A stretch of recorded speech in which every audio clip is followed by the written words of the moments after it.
Я хочу, чтобы тем людям, которым необходимо убежище, его здесь предоставляли.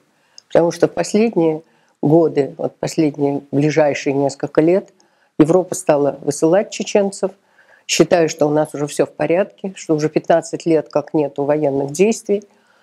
А кроме того, ну даже если нельзя жить в Чечне, то Россия велика, и можно жить в других местах. Я приехал сюда для того, чтобы сказать, что, к сожалению, это не так.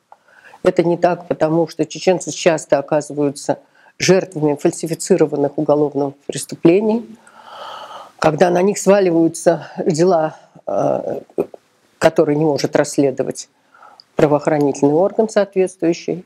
Я думаю, что то, что сейчас Европа высылает чеченцев, это чудовищно. Это нарушение конвенций и конвенции 1951 года о статусе беженца, и Европейской конвенции, потому что люди отправляются на муки. То есть фактически это есть нарушение 3 статьи Европейской конвенции, потому что 3 статья не допускает не только пыток, она не допускает и помещений в условиях не соответствующего уровня, так сказать, уважения к человеку.